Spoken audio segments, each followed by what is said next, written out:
Welcome to Martha Reed's Circle of Roses. In the last video,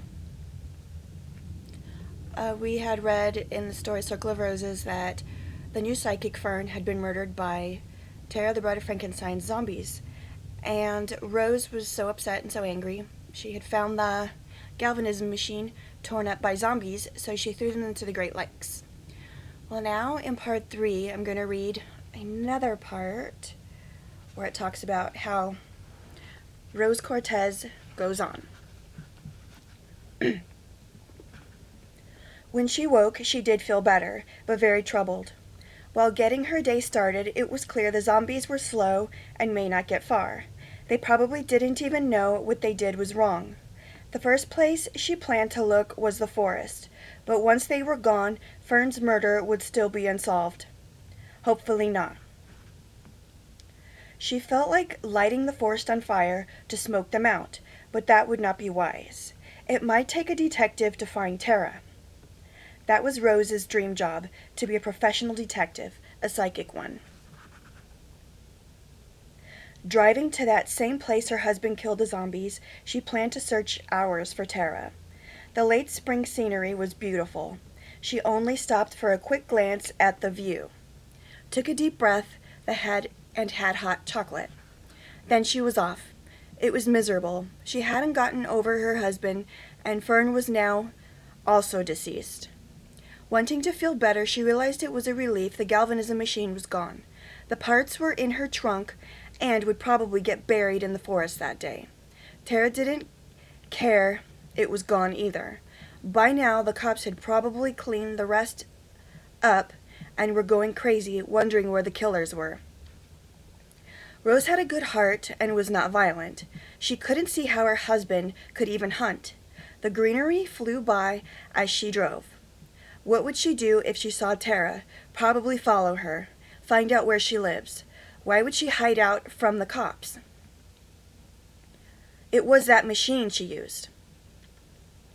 Every now and then, Rose passed a house. Her eyes scanned the sides for Tara's hearse. After spotting nothing, she stopped on the side of the road and rolled the window down for air. The area had a lot of mountains now. A cool breeze blew and twigs snapped. Is that her, Tara? Just turn yourself in. It would be so much easier, Rose said. Rose got out of the car, no sign of her. Now those 3 zombies came creeping up the road. She jumped into her car through the window, rolled it up, and locked the doors. They approached the car and she started it. She backed up, then drove forward, then went backwards fast to run them over. When she did, they twitched, so she flattened their heads one by one. Take that, you psychic killers. Rose stopped the car, then stared at them. Hopefully the cops would figure this out themselves. She couldn't explain this. Poor Fern.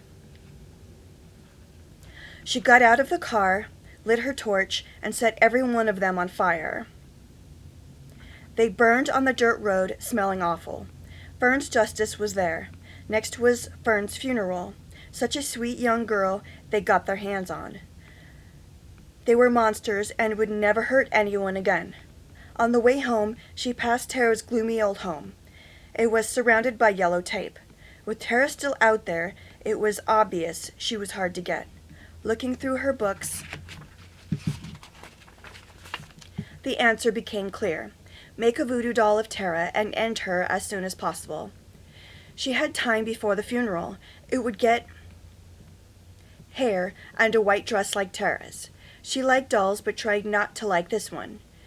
She first needed to find something to wear to the funeral. It would be all black, though she did not like it. Flowers were ordered. It was all perfect. Soon the evil would be over, and her depression started to lift more. Tara had recently sold the hearse. She needed to for expenses and did not plan to be out there forever. She was indeed out in the country in a log cabin and not easy to find. The zombies were not around, but Tara never cared. Not after they trapped her in the shed. Not to destroy her, but kill a person. A Halloween rental company bought her old boyfriend's hearse. She had to pretend to be alive by breathing and changing into a modern dress that did not look 75 years old.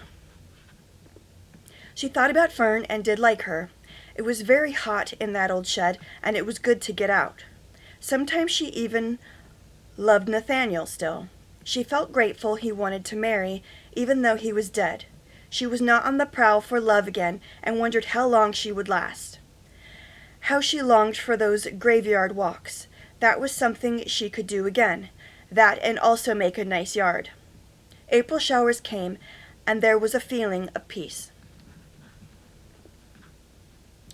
Rose held the doll, a small version of Tara. It wore a white dress, and it was covered with a picture of Tara.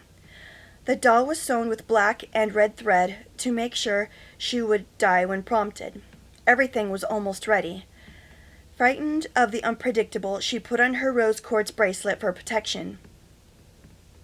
At the funeral, she wore the bracelet, a sheer black blouse, and a long black skirt that passed the knees. She also wore black boots like a witch, but always claimed she was not one. And she wasn't. It just seemed interesting to her to read about witches. She and her husband were of Spanish descent, and Rose and her cat always had the gift of second sight. She loved her store, but her dream was to be a psychic detective, solving crimes and making sure good wins. It wasn't clear to her about Tara's life and if she was a good person. In death, Rose expected her to get worse. She grabbed her large black purse and 12 burgundy roses along with her car keys. Rose stood by a distant tree, watching the funeral away from everyone. The priest talked about heaven, death, and allowed someone else to share their story about Fern. When her Aunt Susie stepped up, she had been crying, and there, sitting close by, were Fern's parents trying to focus on the funeral. Susie stepped to the coffin and shared some facts. Her dog Elmer missed her so much was mentioned. It was the saddest thing she ever saw. Rose also learned she was 25, born and raised in Michigan, where her parents still lived, but were divorced. Susie's short brown curls bounced. When Fernie came out here to ghost hunt, I was so glad she had found a hobby. She met her boyfriend, Tim, in school while they both studied parapsychology. He came out here around the time she did, and they loved to go out together. The last night before she died, she told me she wanted to be a team with him and study the ghosts of the Chicago area. I believe she was falling in love with him. Aunt Susie stared at Tim for 10 seconds, then said, "May her young soul rest in peace." She and the priest made the sign of the cross. Rose glared. She and Lily and Violet never got to know Fern well. She would never know Lily's real name and Lana, and she was a single mom in college. Violet's real name was Victoria, and she only had 4 babies, while Lily's real name was Lana. She had 4 pets and loved volunteering at the animal shelter. Violet was 23, while Lily was in her late 20s, like Rose. The funeral didn't last much longer. Her parents stood up front first, went to the coffin surrounded by flowers, then left the area. Everyone else followed but Rose. Memories of Rusty's funeral kept coming to her, and she cried by herself, mourning 2 deaths. She took a deep breath and thought about how Fern went back to Tara's backyard by herself. Maybe, with her experience, she felt prepared. It was clear, though, she probably let Tara out, and somehow the zombies caught her. Did Tara help kill Fern? She needed to be arrested. It did not look good. She went and sat by the grave. Not many people had died this way. Her burgundy roses went on the stone, all except 2. She pulled off those petals. They made a ring with them around the entire grave. Lying in the circle by Fern, she noticed someone standing off in the distance. Then placed their old torch on her grave. It symbolized their victory over the zombies as they were gone. Staring longer, she took a breath In shock, as she recognized Tara, she began chasing her and shouted, "Murderer!" Her finger was pointing and tone accusing. In a moment, Tara sprinted around a corner and was gone. Rose needed her voodoo doll. She raced home and grabbed it. There was no power there. Spirits weren't summoned to help yet. So she chanted, "Spirits of voodoo, give me the power to use the doll," in an altar voice. She placed a black pin in its heart. Lightning struck and the lights went out. Was Tara dead? She smiled, knowing there was now power. Glancing around the house, she heard thunder and saw lightning again. It began raining. Looking back through her room, she saw the doll was gone. The rain came down harder. Looking all over, she finally found it under the bed. "Tara, you messed with the wrong town." The lights came on. All was fine, so she turned them back off and plugged in a nightlight. The doll was tossed into the garage, and she locked all the doors. Lying in bed that night, she thought about her situation. It was revenge for her husband. Was Tara gone now? She needed to start by looking for the answer the next day. The next day went by slowly and not a sign of Tara. A feeling told her she was in the forest. When evening fell, she heard footsteps in the garage. The doll was out there. She locked the garage door, then heard a low female voice say something she couldn't understand. Then a knock on the locked door. Was it really Tara? It seemed she was dead again. Thank God. "Where are you, Tara?" she shouted in frustration. "Forest," came Tara's low voice. She was dead, destroyed, finally gone, a ghost again. Rose jumped and squirmed. How would Tara be laid to rest again? Easily, in her old dug-up grave. If not, people could find her and burn her for being undead, and she would haunt them forever. "You didn't have to kill me," Tara's voice said. A shuffling and then a dragging noise. Rose knew that sound. It was the voodoo doll. Tara's ghost was possessing it. A funeral needed to happen. "Where exactly are you?" Rose got out her crystal ball and lit a candle by it. "Where is Tara Johnston?" It illuminated, and the fog inside parted. There was a picture of her dead lying on the floor. It then showed her address on an envelope. She was dead on Forest Road. She kissed the crystal ball, wrote down the address, and shoved it into her purse. There was a knock on the door and a moan. Footsteps echoed walking away. But she could still hear them in the distance. She prayed to temporarily clear the house until something was done. Then called Lily at her psychic shop. "I'm not coming in yet. I'm in the middle of a psychic mystery." Her cat jumped on the seat next to her and meowed in agreement. She was glad to be a psychic.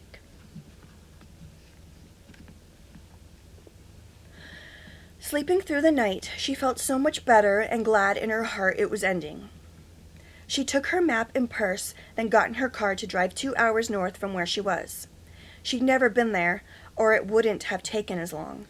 All went smoothly on the freeway. Then she hit some deserted dirt roads that led to Forest Road.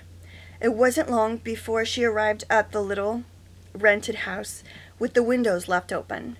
The door was unlocked. Going in, it was a mess.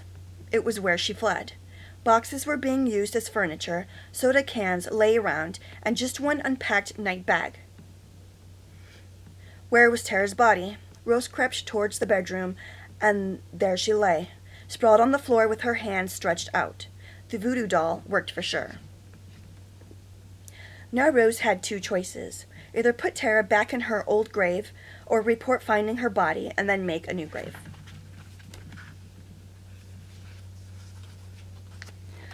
They both sounded good. She covered Tara's body and went into the living room to think. Her next move was lunch and dinner. In the diner. 15 minutes away. For one thing, it may be rough trying to get Tara's body back to the old grave without being noticed. On the other hand, she could call and report the body and act clueless, or would they believe her? Either way, she was afraid of nightfall. Technically, she did kill Tara, but only the second time. She could rush home, lock the doors, and call from there. She thought about these things while eating in the diner. When finished, she had decided to drive back to Chicago and put her back in her old grave. It was perfect. Driving back to the house, she rolled Tara in a quilt, then placed her in her trunk behind the cabin. Grabbing a garbage bag, all the trash was thrown out. By the time Rose hit the road, it was late afternoon. Nearly home, she stopped by Tara's cemetery. Her grave was the only one half dug up by Dr. Frankenstein still. Then later, grave robbers. But there was no coffin inside. She would have to find the cheapest coffin and bury her there. So stay tuned for the next exciting conclusion of Martha Reed's Circle of Roses for part 4 of what happens with Tara's body and how all of this psychic mystery work ends. All I'm going to read is a little part of the next paragraph. Heading back home, it was now dark. She opened the garage door to find the voodoo doll was lying on the freezer. Rose's eyebrows lifted. It was the perfect place for Tara.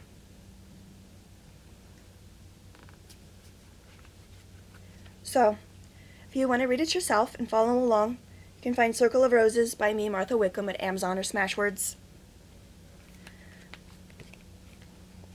So thank you for listening, and I appreciate all your support. The thumbs up.